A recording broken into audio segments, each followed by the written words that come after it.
dans le récit lui-même, la mort est tout le temps présente. On peut difficilement faire abstraction de ça. Bonjour, pasteur Marie-Pierre Cournot. Bonjour. Vous êtes la conférencière du Carême protestant 2025 cette année. Eh oui, j'ai cette grande chance.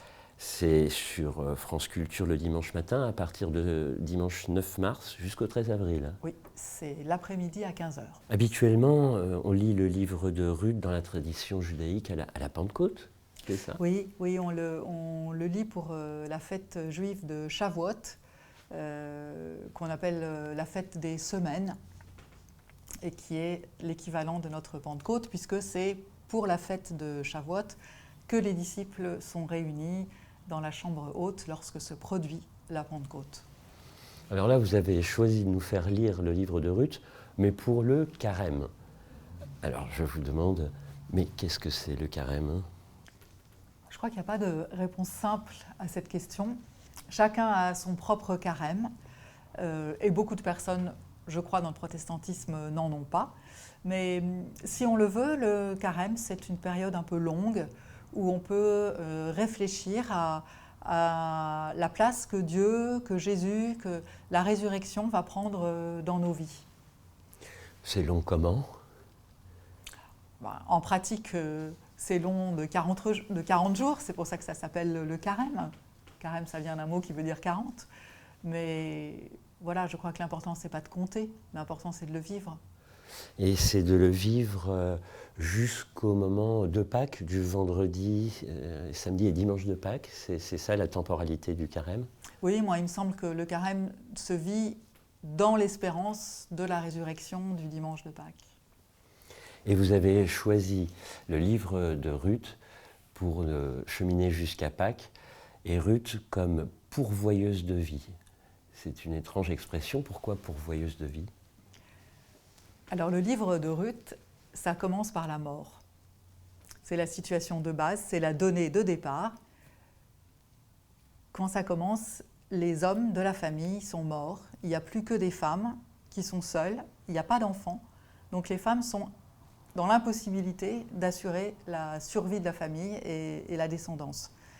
À l'époque, il faut imaginer que c'est une situation absolument catastrophique, encore plus que ça peut l'être de nos jours.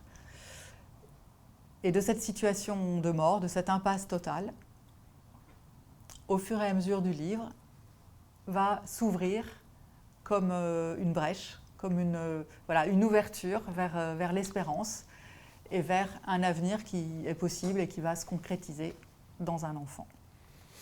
Alors le livre de Ruth, c'est un des peut-être plus jolis récits de la Bible. Victor Hugo en a fait des belles pages. Vous pouvez nous rappeler juste ce que raconte le livre de Ruth?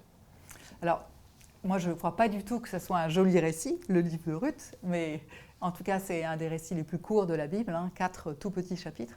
Et donc ça raconte l'histoire de cette famille où il n'y a plus d'hommes, où il ne reste que des femmes, c'est-à-dire la belle-mère, Naomi, et Ruth, sa belle-fille. Et voilà, elles habitent toutes les deux dans le pays de Moab et elles décident d'émigrer pour rentrer dans la ville de Naomi, de la famille, qui est Bethléem. Et donc voilà, le livre commence, après cette situation de mort dont je parlais, commence par une migration, un déplacement. Et Ruth, qui est née à Moab, qui est moabite, va partir dans un endroit où elle n'a jamais été. Elles arrivent là-bas, elles arrivent au moment de la moisson de l'orge. Et je dis ça parce que c'est très important. Il y a une importance particulière de l'agriculture et de la terre dans le livre de Ruth, avec un lien très fort qui va se faire entre la terre qui est le royaume des morts. C'était le cas à l'époque, c'est d'ailleurs un peu toujours le cas pour nous. La plupart de nos morts sont mis en terre. Donc un lien très fort qui va se faire entre le royaume des morts et le royaume des vivants par l'intermédiaire de Ruth, qui va d'une certaine façon renégocier un espèce de contrat avec les morts. Bref, Naomi et Ruth arrivent à Bethléem. Et là, elles sont pauvres, elles sont veuves, elles ont pas de quoi vivre, et donc elles vivent de l'aumône publique et donc du glanage, cette coutume très répandue à l'époque qui fait que les veuves et les pauvres, les femmes seules, peuvent aller ramasser dans les champs ce qui n'a pas été moissonné.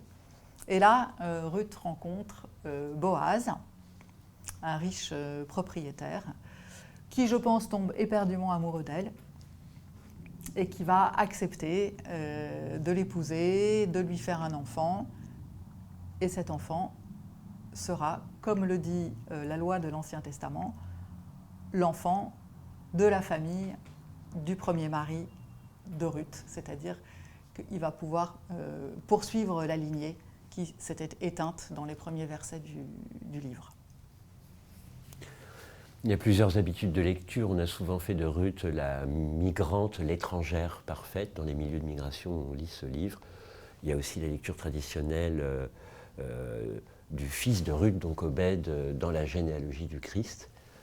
Quelle est cette clé de lecture que vous proposez de renégocier un contrat entre la mort et la vie, avec les morts et les vivants? Qu'est-ce que vous avez voulu dire? Alors, d'abord, je ne propose pas une clé de lecture qui supprime les autres. Hein. Je pense que la clé de lecture de la migration est très très importante. Ça nous parle de toutes les migrations, du fait qu'on a tous besoin de migrer, pas forcément géographiquement, hein, mais pour se construire. Donc ça, c'est très important. C'est très important que Ruth, jusque vraiment tout à fait la fin du livre, soit toujours considérée comme une étrangère. C'est par une étrangère que la solution apparaît. La famille hébraïque elle-même n'a pas réussi à trouver la solution en son sein même. Elle a dû faire appel à une étrangère. Donc ça, c'est vraiment très important. C'est évidemment très important que Obed, cet enfant qui naît, soit l'ancêtre de Jésus, parce que du coup, ça veut dire que Ruth est l'ancêtre de Jésus. Ruth, cette étrangère, par toute cette histoire, elle permet la naissance de Jésus. D'où, à mon avis, quelque chose qui est tout à fait pertinent pour le carême, puisque cette histoire de Ruth va déboucher sur la naissance de Jésus. Alors, cette histoire avec les morts, eh bien, si on veut bien lire avec attention le texte, on se rend compte que la mort, les morts, sont présents tout le temps dans le texte de Ruth.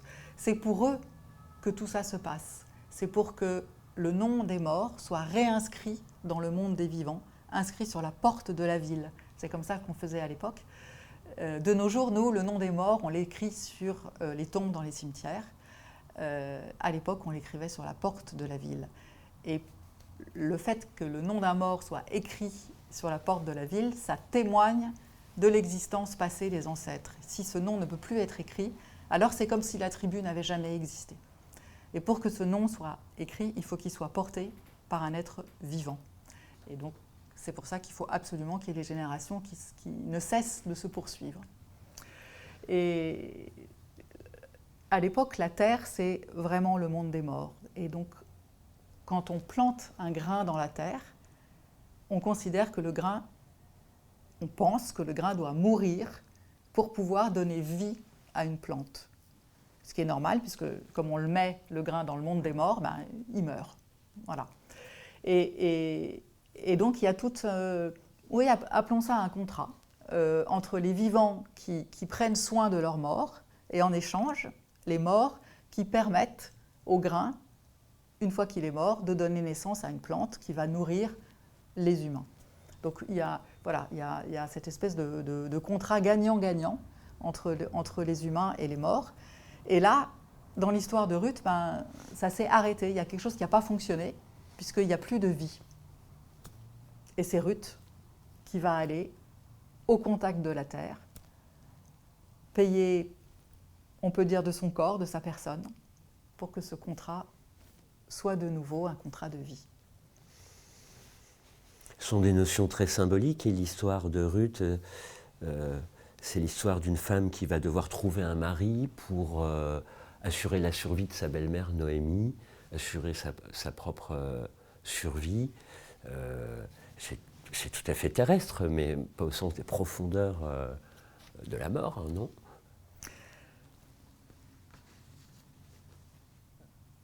Dans le récit lui-même, la mort est est tout le temps présente. On peut difficilement faire abstraction de ça. Et on peut difficilement faire abstraction de la présence de la terre, du rôle important de l'agriculture dans ce livre. On dit parfois que l'agriculture est un arrière-plan du livre de Ruth, mais ce n'est pas du tout un arrière-plan, c'est totalement sur l'avant de la scène. Le livre de Ruth ne pourrait pas être le livre de Ruth s'il n'y avait pas le côté agricole qui donne tout son sens à l'histoire en fait. Et la fertilité de la terre est totalement liée à la fécondité, bien sûr de la fécondité en termes de cet enfant qui va naître, mais je crois qu'on peut y voir beaucoup plus de fécondité que ça, une fécondité beaucoup plus riche, celle qui nous anime tous, celle qui, je pense, animait le Christ et dont nous sommes encore les enfants. Comment Ruth va renouer avec la vie?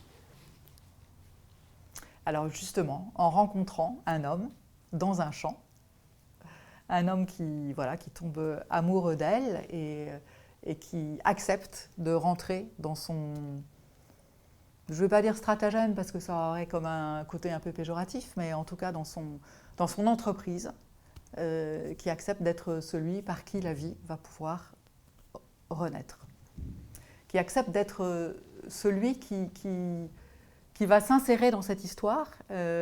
Au début de cette histoire, la famille du mari de Ruth est présentée par tout un tas d'allusions, en tout cas est mise au même rang que les grandes familles fondatrices du peuple hébreu, comme les grands patriarches, Abraham, Isaac, Jacob. Ruth est comparée à Sarah et Léa, les deux femmes d'Abraham. On sent qu'on est là dans quelque chose, pas dans une petite histoire gentille, hein, mais qu'on est dans quelque chose qui a vraiment du poids. On est dans le fondement du peuple hébreu. Et Boaz va accepter d'être celui qui rentre dans cette grande histoire, qui le dépasse complètement. Voilà, parce que là, on a besoin de lui et on a besoin qu'il joue ce rôle-là dans cette histoire. Et comment Ruth nous fait alors tous et toutes enfants de Dieu? Alors, Ruth, c'est une femme. Elle est étrangère, elle est veuve, ce qui est très péjoratif à l'époque. Elle est pauvre. On peut dire qu'elle est marginale. Elle coche toutes les cases pour être marginale. Et donc, c'est vraiment pas à elle qu'on a envie de confier un enjeu aussi majeur que celui du livre de Ruth, de poursuivre cette lignée de cette famille qui est assimilée à une fondatrice du peuple. Et c'est quand même pourtant d'elle que la solution va venir. Et donc, je pense que ça nous dit quelque chose de très important de l'universalité de l'alliance de Dieu avec nous. Que Dieu n'est pas là que pour les riches et les puissants, même s'il est aussi là pour eux, bien sûr, mais il est là pour tout le monde. Et la solution, elle vient de là où on ne l'attend pas, elle vient de l'étranger, elle vient en l'occurrence d'une femme, parce que même si ce n'est plus le cas de nos jours, à l'époque, c'était quelque chose qui vous mettait en dessous du reste des autres statuts. Et Ruth est comparée, dans le livre de Ruth, le personnage de Ruth est comparé à un certain nombre d'autres femmes importantes dans l'Ancien Testament.